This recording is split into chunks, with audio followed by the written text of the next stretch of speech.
Boa tarde, queridos. E aí, como é que vocês estão? Acordados? Aleluia.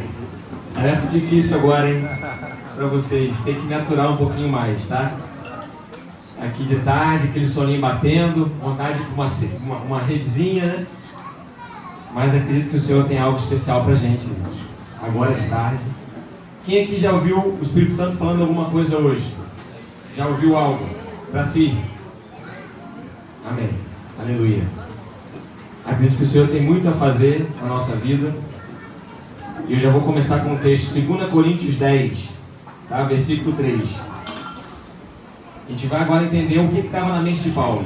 Por que Paulo começou falando sobre a guerra, a luta contra as obras do diabo?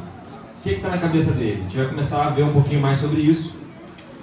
Em 2 Coríntios 10, 3, Paulo também escreve assim: é claro que somos humanos, mas não lutamos por motivos humanos. As armas que usamos na nossa luta não são do mundo, são armas poderosas de Deus, capazes de destruir fortalezas. E assim, destruímos ideias falsas e também todo orgulho humano que não deixa que as pessoas conheçam a Deus. Dominamos todo o pensamento humano e fazemos com que ele obedeça a Cristo. Queridos, Paulo começou a falar aqui sobre as armas, tá? Nós somos humanos, mas nós não lutamos com armas humanas. Nós não usamos coisas naturais, revidar, né? Vou dar o troco, vou te pagar, você vai ficar caro para você. Não é essa arma que a gente usa, queridos. Não é a vingança. As armas que usamos são espirituais. E a gente vai andar um pouquinho mais no texto de Efésios 6, agora no versículo 13, porque é a sequência do que a gente leu de manhã, tá? A gente viu que nós estamos em guerra. Existe uma guerra e o diabo quer nos destruir. Mas nós não lutamos contra carne nem sangue. Nós lutamos contra o diabo, os principados e potestades e poderes. E Paulo vai seguir agora em Efésios 6,13. Por isso, vistam-se de toda a armadura de Deus, para que possam resistir no dia mau e permanecer inabaláveis depois de terem feito tudo isso. Então, queridos, já existe aqui uma saída. Existe uma saída para essa guerra, já existe uma saída para essa luta. A gente consegue permanecer inabalável se a gente usar as armas corretas. Concordam comigo? Amém. Então, é possível permanecer inabalável. Paulo dá um detalhezinho aqui que é o dia mau, né? Ele fala aqui para que a gente possa permanecer no dia mau. Como a gente não sabe quando é o dia mau, a gente tem que estar com a armadura o tempo todo. Porque eu não sei quando é que vai vir o dia mau, né? Se eu soubesse quando vem o ladrão, eu ia ficar lá esperando ele. Como eu não sei quando vem o ladrão, eu tenho que ficar alerta. Então já tem um recadinho de Paulo aqui pra gente, que é que a gente não pode descansar. Como é uma guerra, eu tenho que estar o tempo todo com essa armadura. Tá, queridos? E aí Paulo vai seguir, vai começar a destrinchar essa armadura.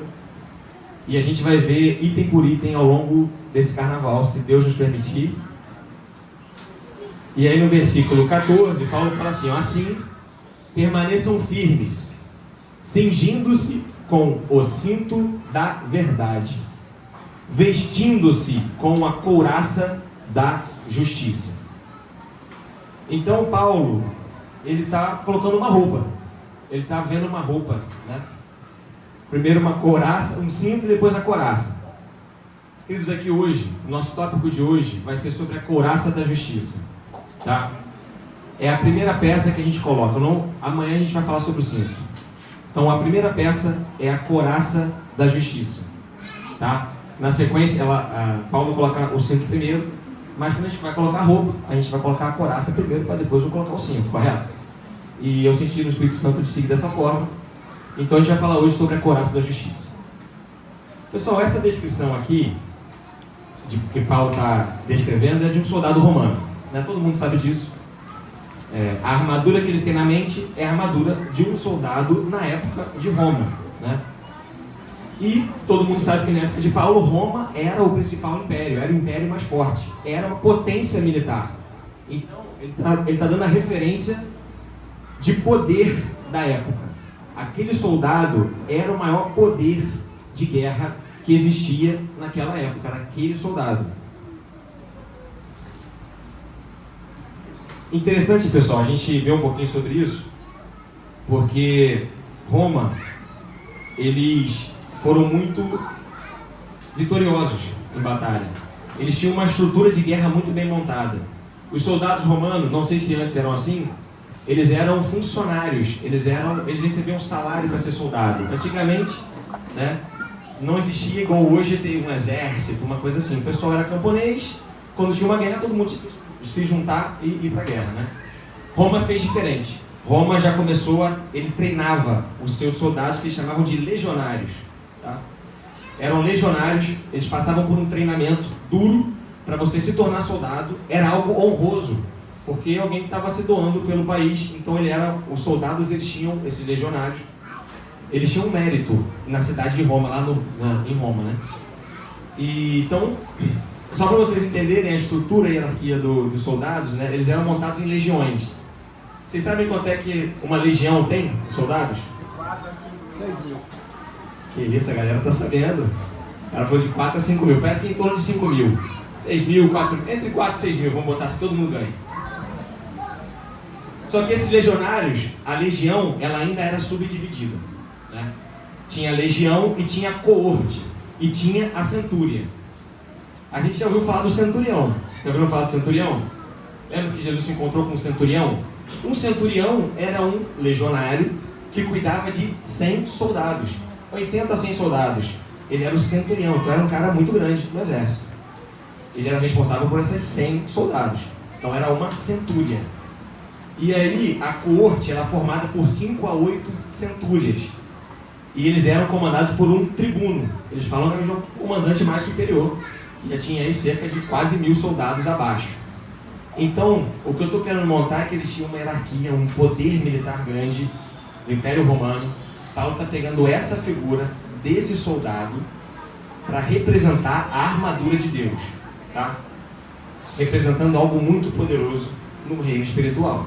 Está pegando algo poderoso no reino natural para mostrar algo poderoso no reino espiritual. Só para vocês terem noção do que era o tamanho do Império Romano, o Império Romano tinha uma imensidão de 4,4 milhões de quilômetros quadrados. Não sei nem o que é isso. Eles conquistaram os territórios da Grécia, o Egito, a Macedônia, a Gália, a Germânia, a Trácia, a Síria e a Palestina. Era tudo comandado por Roma. Olha o tamanho desse império. E quem conseguiu conquistar isso tudo? Os legionários, soldados romanos. Então, beleza. Vamos agora analisar um pouquinho da nossa peça dessa arma aí. A couraça da justiça, né? A gente já sabe que a couraça é tipo um colete. É fácil a gente entender porque a gente tem um colete hoje, né? Então, Paulo colocou essa couraça como sendo um colete. Ele é um objeto de defesa, tá? É o objeto de defesa mais vital, eu diria, do soldado. Porque se passou do escudo, se passou da espada e do escudo, vai bater na couraça. E aí ele consegue talvez se salvar de um golpe. Correto? Então, Paulo tem em mente algo vital para nos proteger no reino espiritual. Tá? Então é algo vital, porque um golpe no coração acabou.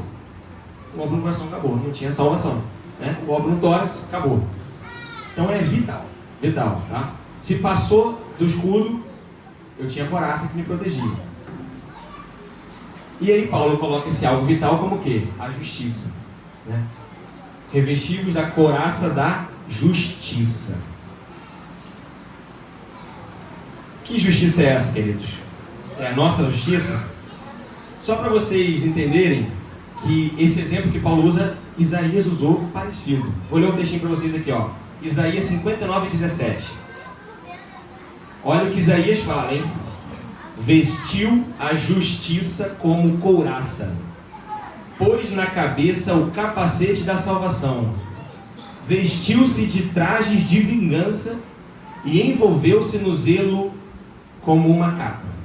Então Isaías coloca a justiça como couraça. Paulo mais uma vez reforça a couraça da justiça.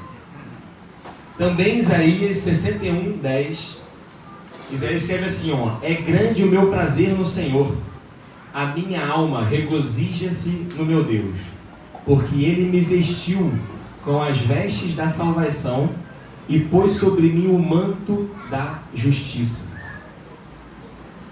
Afinal, o que é justiça? Saberiam definir justiça, gente? Um brasileiro sabe o que é justiça?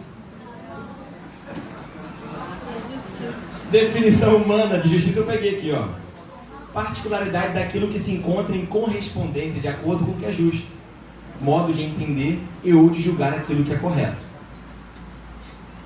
E aí eu pergunto, existe justiça humana? Nós somos justos? Vocês se acham justos? Sério mesmo? Vocês se acham justos ou mais ou menos? Às vezes sim, às vezes não, né? Às vezes o ser humano tem uma tendência de fazer o quê? Pender pro seu lado, né? Você vai te preferir do que você vai preferir ao outro, você vai acabar te defendendo ao invés de defender o outro. Peguei uns dados aqui, queridos, da justiça, só para a gente ter uma noção. Não sei se vocês sabem, mas no Brasil, 66% dos crimes cometidos não são solucionados. 66%, 2/3. Essa é a justiça brasileira. E para exemplificar isso, eu conto uma história. Não sei quem conhece o Brasil Paralelo, já ouviu falar? O Brasil Paralelo fez um documentário muito interessante sobre a segurança pública. O nome do documentário é Entre Lobos. Alguém já assistiu? É um documentário forte. Eu comecei a ver, eu não consegui terminar, eu confesso. E no meio da história, no meio do processo todo, teve uma história que me pegou. Uma história me pegou. É um procurador contando a história de um menino. Um menino que tinha nascido numa comunidade e ele não conhecia o pai. A mãe e o pai não conheciam. Provavelmente não eram casados, teve um relacionamento, nasceu ele, o pai seguiu, e ele não conhecia o pai, e aí ele foi atrás do pai. E ele conseguiu encontrar o pai dele. O pai dele morava no outro morro, do lado, pertinho dele. Ele falou, cara, meu pai mora perto. E aí ele tentou fazer contato com esse pai, e todo domingo ele ia ver jogo de futebol com esse pai. Ele acompanhava a história com o pai dele. Futebol, se reencontrou, tinha uma amizade. Só que tinha um problema nessa história. Porque ele era de um morro e o pai dele morava em outro morro. E um morro era uma facção, outro morro é outra facção. E aí, num certo domingo, ele está assistindo um jogo de futebol com o pai dele. Entra um grupo dentro da casa do pai dele, pega o menino e fazem uma atrocidade com ele. Eu não vou relatar aqui. Matam o menino na praça lá de uma forma que eu não consigo nem descrever de tão cruel que foi a história. Isso foi na frente de todo mundo, porque ele era apenas morador de outro morro que era ligado a uma outra facção, ele não tinha nenhum envolvimento. E a justiça anda nesse processo baseado na história do pai. Só o pai denunciava aquela que tinha matado o filho dele, porque não tinha, Brasil não tem CSI, então você não pega as coisas. E aí o processo está rolando na justiça, chegou a hora do pai depor. E na hora que o advogado vai conversar, fala com o pai fala que não sabe o que tinha acontecido. No banco de justiça lá, o pai fala que não sabe o que tinha acontecido. Eu não sei, eu não me lembro, não estava lá. E estava todo do outro lado ali os bandidos, em teoria os assassinos daquele menino. E aí, eles saíram soltos. A história acabou ali porque era tudo baseada no relato do pai. Só que aí o procurador ficou muito chateado com aquilo, porque o procurador tinha baseado tudo na história do pai. Acabou a história, passou um tempinho, o juiz do caso liga para o procurador, logo ali depois, vem aqui na minha sala. O procurador, quando entra, vê o juiz consternado assim, e falou, cara, viu o pai do menino e tal, não falou? Ele falou, o procurador ficou chateado, mas o pai do menino, quando todo mundo foi embora, ele me esperou, o juiz falou. Me esperou e veio me falar, olha, eu não tive coragem de falar que eu morreria. Eu ia perder minha vida, eu tenho outra família, outros filhos, eu não tinha saída, eu não tenho dinheiro, eu não tenho como morar em outro lugar. E eu não tive como falar a verdade sobre a morte do meu filho, mas eu vi, eu sei que aconteceu, eu quero falar para você que aconteceu e totalmente transtornado com aquela história, né? E aí a história andou e ficou isso. E eu queria contar essa história para mostrar o que é a nossa justiça. O que é a justiça brasileira, no caso, ou talvez a justiça humana, né? Que é completamente corrupta, completamente... Não existe justiça. Não existe justiça. Né? Poderosos, pessoas conseguem manipular a justiça. Só existe justiça em quem? Deus, né? A justiça ela é um atributo de Deus. E a melhor definição, que na minha percepção, a justiça faz parte da natureza de Deus. Ela define seu caráter e sua forma de agir. Deus é justiça e tudo o que Ele faz é justo. Só existe justiça em Deus. Eu só consigo acreditar nisso. E existem alguns textos, queridos. Salmos 11, 7 fala assim: pois o Senhor é justo e ama a justiça. Os retos verão a sua face. Provérbios 16, 11. Balanças e pesos justos vêm do Senhor. Todos os pesos da bolsa são feitos por Ele. O Senhor, a justiça é feita em Deus. As balanças, tudo que mede, tudo vem de Deus. Em Deuteronômio 32, versículo 4, fala assim: Ele é a rocha, as suas obras são perfeitas, todos os seus caminhos são justos. É Deus fiel e não comete erros. Justo e reto Ele é. E Salmos 119, 142 fala que a tua justiça é justiça eterna e a tua lei é a própria verdade. Queridos, estamos nos vestindo da justiça de Deus. A couraça da justiça é a justiça de Deus atuando na nossa vida. Mas a gente vai entender como que isso acontece. Porque tem um probleminha aqui, queridos. Deus é justo e Ele odeia a injustiça. Deus não habita com pecado. E aqui todo homem tem um certo problema com Deus. Vamos ler o texto de Isaías 64, 5. Esse texto é muito bom. Quem quiser abrir, pode abrir. Ou se quiser acompanhar aqui. Isaías 64, 6, na verdade. Perdão.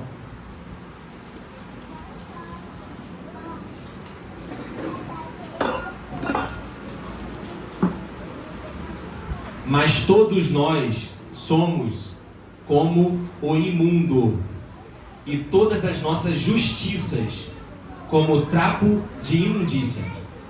Todos nós murchamos como a folha, e as nossas iniquidades como um vento nos arrebata. Queridos, você sabe o que é trapo de imundícia? Alguém sabe? Quando ele sabe o que é. A Eliane falando aqui, ó, que era o pano que envolvia o leproso. Opa, é isso aí. Trapo de imundícia era o pano que envolvia a lepra, as lesões dos leprosos. Chamavam de trapo de imundícia. E aí Isaías se compara a nossa justiça. Ó, nós somos como imundo, toda a nossa justiça como trapo de imundícia. Como esse pano é a nossa justiça aos olhos de Deus. Romanos 3,12, texto conhecido nosso, vai falar o quê? Todos se desviaram, tornaram-se juntamente inúteis. Não há ninguém que faça o bem, não há nenhum sequer. Romanos 5,12. Portanto, da mesma forma que o pecado entrou no mundo por um homem, e pelo pecado entrou a morte, assim também a morte veio a todos os homens, porque todos pecaram. já sabemos que não há justiça na gente. Somos injustos. E que Deus é justo. Como é que essa couraça vai funcionar, queridos? Existe uma promessa, queridos, no livro de Oséias, e eu falei para vocês. Oséias 10, 12.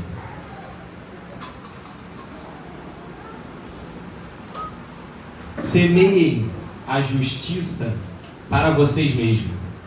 Colham o fruto do amor leal e façam sulcos no seu campo não arado. Pois é tempo de buscar o Senhor até que Ele venha e faça chover justiça sobre vocês. Aleluia, queridos. Vai chover justiça. Na verdade, já choveu, queridos. E nós vamos entender como é que choveu essa justiça. Entender não, né? Talvez relembrar.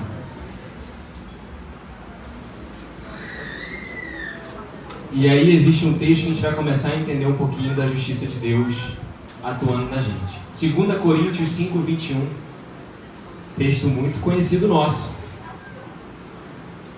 O que está escrito lá?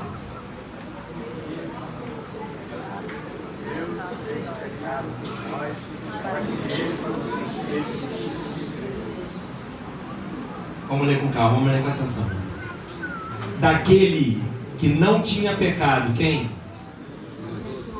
Deus fez um sacrifício pelo pecado em nosso favor, para que nele fôssemos feitos justiça de Deus.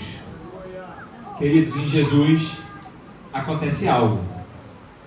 Acontece algo em Jesus que nos cobre, que nos reveste, que nos enche da justiça de Deus. E a gente vai ver muito detalhado agora em Romanos 3, 21. Paulo vai seguir falando a mesma coisa. Romanos 3, 21. A gente vai ler um trechinho longo dele aqui. Quem quiser acompanhar aí, pode acompanhar.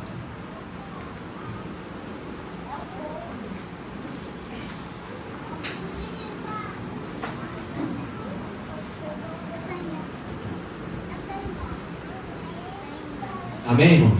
Amém. Mas agora, sem lei, se manifestou a justiça de Deus, testemunhada pela lei e pelos profetas. Justiça de Deus mediante a fé em Jesus Cristo, para todos e sobre todos os que creem.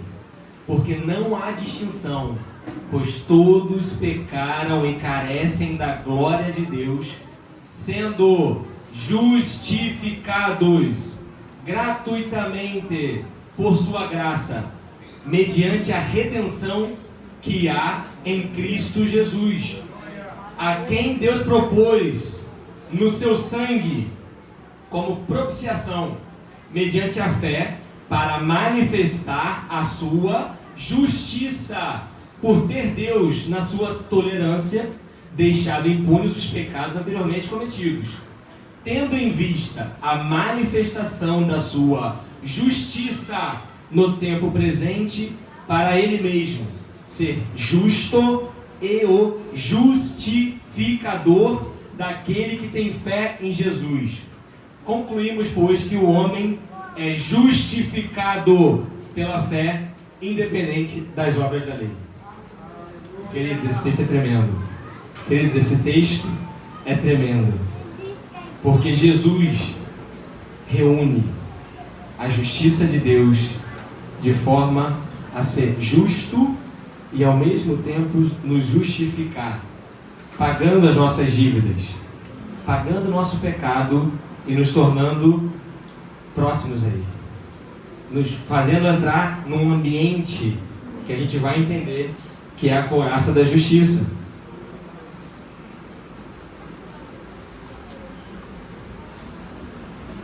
É importante entender que a couraça da justiça, cada armadura vai ser um pouquinho diferente a forma de a gente usar. A couraça da justiça, ela é algo que imediatamente entra no cristão. Ela cobre o cristão na hora que ele se converte. Você é cristão, você está com a couraça da justiça. Você está usando a couraça da justiça. Você deixou de ser cristão, você não tem mais a couraça da justiça. Ela é algo imediato. Ela atua na vida do crente, do cristão. Essa armadura, ela atua na vida do crente, do cristão. Nós vamos entender isso um pouquinho melhor. E o que eu quero explicar é que a justiça de Deus nos cobre. Ela nos reveste de forma imediata. Cria uma proteção espiritual. Que o diabo não consegue mais fazer uma coisa. O que ele não pode fazer mais? Acusar. O diabo não pode mais te acusar. Porque você está justificado. Não tem como o diabo te acusar mais. Se o diabo está te acusando, você repreende ele. Porque você tem a couraça da justiça. Esse ataque não consegue entrar. Então, essa armadura vital, como eu expliquei, que é a mais próxima do nosso corpo, ela nos protege e nos dá total acesso ao reino de Deus. Não tem como o diabo entrar nessa armadura, a não ser se a gente tirar essa armadura. Se a gente tirar essa armadura, acabou. Eu posso dar espaço para ele ouvindo ele. Eu vou deixar de caminhar com o Senhor, eu vou ter uma outra vida e a coisa acabou. Acabou a minha fé. Mas enquanto eu tenho fé no Filho de Deus, a couraça da justiça me reveste. Isso aconteceu, querido, desde Abraão, tá? Paulo fala isso. Em Romanos 4:3, Paulo fala de Abraão o seguinte, ó. Pois o que diz a Escritura? Abraão creu em Deus, e isso lhe foi imputado para justiça. Abraão creu em Deus lá atrás, e isso foi imputado. Isso foi o quê? Adicionado a Abraão. Revestiu Abraão a justiça de Deus, por causa da fé que ele tinha. E a gente vai ver na sequência um exemplo agora também em Romanos 4, 6 e 7, que é um texto onde ele fala de Davi. E é assim também que Davi declara ser bem-aventurado o homem a quem Deus atribui justiça, independentemente das obras. Bem-aventurados aqueles cujas iniquidades são perdoadas e cujos pecados são cobertos. Olha o que ele está falando. Pecados cobertos. O que é isso? A couraça da justiça. Cobrindo a nossa vida. Entendeu? A justiça de Deus através de Jesus cobrindo nossa vida, nos conferindo justiça. Então todo o pecado que está aqui, Deus não consegue ver mais. Porque existe uma justiça. A couraça cobre, como se fosse a minha mão aqui. Uma mão cobrindo a outra. Eu posso escrever o que eu quiser aqui. Quem vê? Está coberto. É uma cobertura, querida. A justiça de Deus é uma cobertura sobre nossa vida através de Jesus. Em Romanos 4:25, Paulo conclui que o qual foi entregue por causa das nossas transgressões e ressuscitou por causa da nossa justificação. E agora tem outro texto bem interessante, que é o Romanos 5:17, onde Paulo vai fazer uma comparação. A gente conhece esse texto, muito conhecido.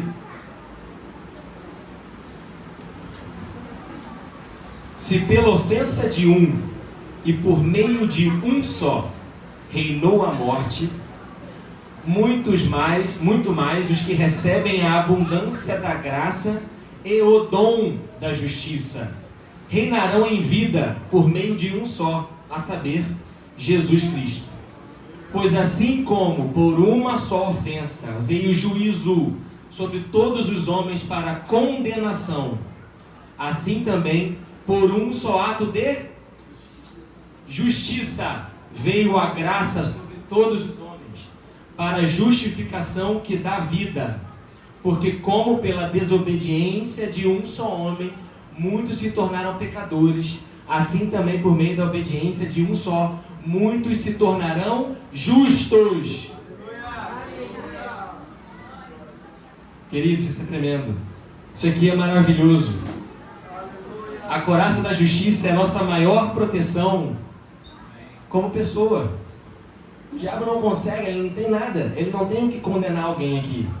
O que a gente ganhou com Jesus? O que mudou com Jesus? A gente estava condenado e a gente foi justificado. A gente estava morto e a gente recebeu vida. Éramos inimigos e fomos reconciliados. Éramos escravos e agora nós somos livres. Éramos servos e agora somos filhos. Éramos pobres, miseráveis e agora somos herdeiros com Cristo. Queridos, isso é tremendo. Isso é maravilhoso, queridos. A cobertura, a couraça da justiça sobre a sua vida.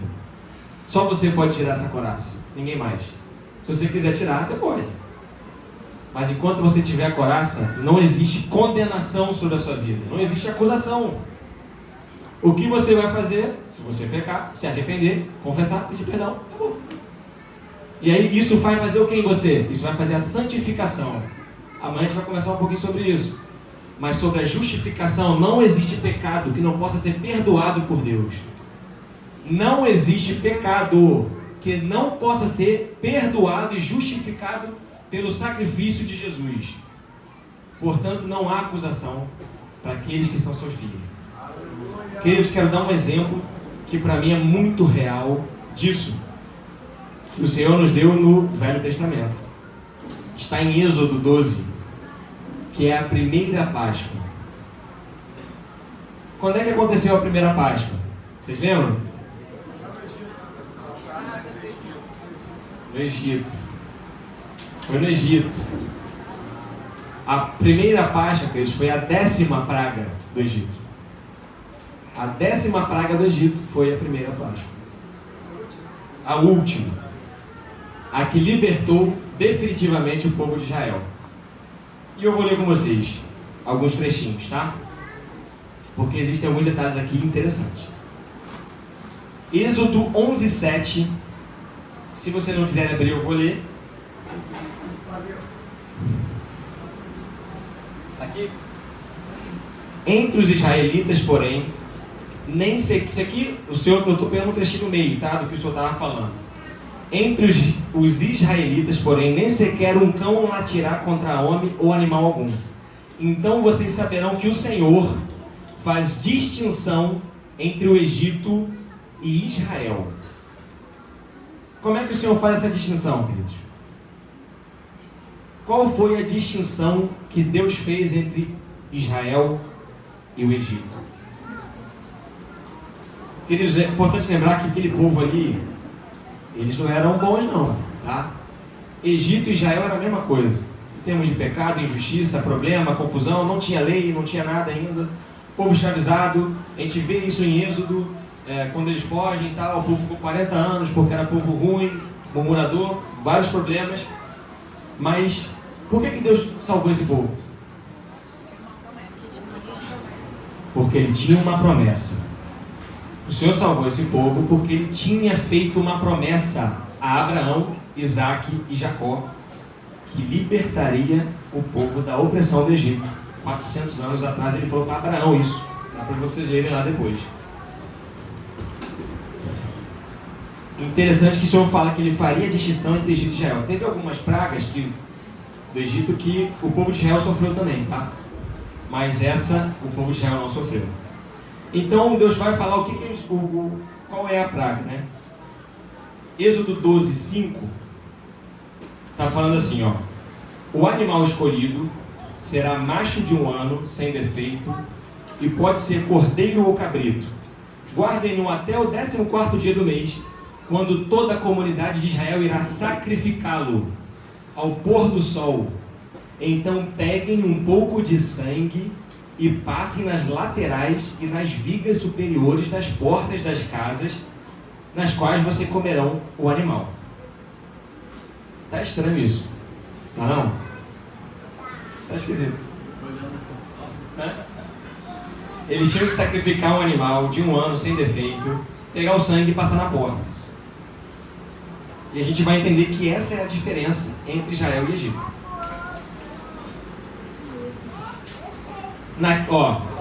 Continuando o texto, dá um pouquinho mais para frente, Êxodo 12, 12. Naquela mesma noite, passarei pelo Egito e matarei todos os primogênitos, tanto dos homens como dos animais, e executarei juízo sobre todos os deuses do Egito. Eu sou o Senhor. O sangue será um sinal para indicar as casas em que vocês estiverem. Quando eu vir o sangue, passarei adiante. O nome Páscoa é até por isso, não sei se vocês sabem. Passar por cima. Passarei adiante. A praga da destruição não os atingirá quando eu ferir o Egito. Queridos, uma perguntinha aqui de rodapé. Deus não sabia quem que era israelense, não? Sabia quem era, não? Tinha que ter sangue na porta? Ele não consegue enxergar quem é Egito e quem é Israel? Ele não saberia? Queridos, olha a figura que o Senhor está montando aqui. Seguindo, vamos lá. Ele vai repetir aqui. Não, vamos ler logo no final. Êxodo 12, 29. À meia-noite, o Senhor matou todos os primogênitos do Egito, desde o primogênito do faraó, herdeiro do trono, até o primogênito do prisioneiro que estava no calabouço, e assim também todas as primeiras crias do gado. Durante a noite, o faraó, todos os seus oficiais e todos os egípcios levantaram. Houve grande pranto no Egito, pois não havia casa onde não tivesse um morto. Foi terrível. Foi terrível. Mas não aconteceu em Israel. Não aconteceu com os israelitas isso. Por que não aconteceu? Porque eles tinham fé em Deus? Eles eram bons? Porque tinha sangue na porta, não aconteceu isso a Israel. Porque tinha sangue na porta. E aqui é o retrato do que eu quero falar para vocês sobre a couraça da justiça. O sangue na porta daquele cordeiro, que representava o sangue de quem? De Jesus. Revestiu cada casa de Israel e fez com que o destruidor passasse e se desviasse e seguisse o caminho dele. Porque havia sangue na porta. Eles obedeceram, o destruidor não fazia nada. Dentro eles eram pecadores? Continuava sendo, não mudou nada. O pecado que eles tinham continuava tendo pecado neles. Mas por causa do sangue e a promessa que Deus tinha dado, o destruidor passou por cima deles. E aí foi a primeira Páscoa. E essa figura que para mim fica da couraça da justiça sobre nossa vida. Mas agora não é mais um cordeiro. Agora é o sangue de Jesus sobre a nossa vida, queridos. João 1,29 fala: João viu Jesus que vinha em sua direção e disse: Este é o Cordeiro de Deus, que tira o pecado do mundo. Queridos, um paralelo. Primeiro Cordeiro Pascual com Jesus, o Cordeiro de Deus. A matança dos primogênitos do Egito, com a crucificação do primogênito de Deus em favor de toda a humanidade. O sangue nos umbrais salvando Israel. O sangue de Jesus nos cobrindo da justiça de Deus. A libertação da escravidão do Egito, comparação com a libertação da escravidão do pecado.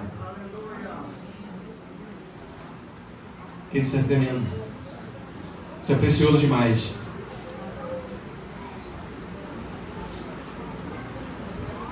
Com a couraça da justiça, o que a gente tem, queridos? Justificação, vida, reconciliação, libertação. Somos filhos e herdeiros juntamente com Cristo. E o que o diabo vai tentar fazer? Acusar, condenar, mentir você, te enganar. Mas ele não tem poder diferente para atravessar essa couraça e te pegar. Exatamente como Paulo diz em Romanos 8:1. O que está escrito em Romanos 8:1? Portanto, agora já não há condenação para os que estão em Cristo Jesus. Romanos 8,33. Quem fará alguma acusação contra os escolhidos de Deus? Olha a resposta. É Deus quem os justifica. Quem os condenará? Foi Cristo Jesus que morreu e mais, que ressuscitou. Ele está à direita de Deus e também intercede por nós. E em Romanos 8,37, em todas essas situações, temos a vitória completa por meio daquele que nos amou. Pois eu tenho certeza de que nada pode nos separar do amor de Deus. Nem a morte, nem a vida, nem os anjos, nem outras autoridades ou poderes celestiais, nem o presente, nem o futuro, nem o mundo lá de cima, nem o mundo lá de baixo. Em todo o universo não há nada que possa nos separar do amor de Deus, que é nosso por meio de Cristo Jesus, o nosso Senhor. Aleluia, queridos. Aleluia. Era isso que eu tinha para compartilhar sobre a couraça da justiça.